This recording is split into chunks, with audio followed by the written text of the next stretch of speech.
မိုင်းအန်ဒီရဲ့သတိပေးအမှတ်အသားနဲ့သဲလွန်စားတွေကဘာတွေလဲနိုင်ငံတကာမိုင်းအန်ဒီရဲ့သတိပေးအမှတ်အသားကတော့အနီရောင်အခန်းပေါ်မှာအဖြူရောင်အယိုးကောင်းနဲ့ကြက်ချီခက်အယိုးနှစ်ချောင်းဖြစ်ပြီး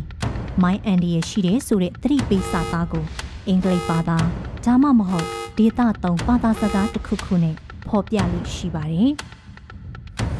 မရောက်ဖူးတဲ့နေရာဒေသကိုသွားမယ်ဆိုရင်ဒေသခံတွေအသုံးပြုလို့ရှိတဲ့အန်ဒီရဲ့သတိပေးအမှတ်အသားတွေကိုမေးမြန်းဖို့လိုပါတယ်။မိုင်းတွေကိုမြေကြီးအောက်မှာဖြစ်စေမြေပြင်အထက်သက်ပင်နဲ့မြက်ပင်ရှည်တွေနောက်မှာဖြစ်စေထောင်လေးရှိပါတယ်။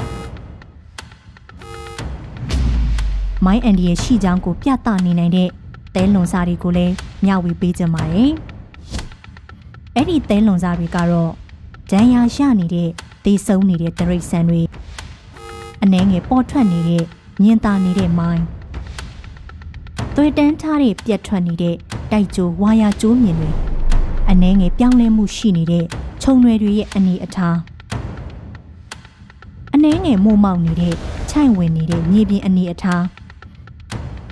မြေကြီးပေါ်မှာပေါ်ထွက်နေတဲ့အစပြိုးရန်စနက်တန်မိုင်းထဲတာနဲ့ထုတ်ပိုးတဲ့နေရာတွေမှာအသုံးပြုတဲ့ဆက်ဆက်အသုံးအဆောင်ပစ္စည်းတွေမြေပြင်ပေါ်မှာစွန့်ပစ်ထားတဲ့စနက်တန်ဖောက်ခွဲရေးခလုတ်တွေမြက်ပင်နဲ့အပင်ငယ်တွေပုံမှန်မဟုတ်တဲ့အခြေအနေတွေ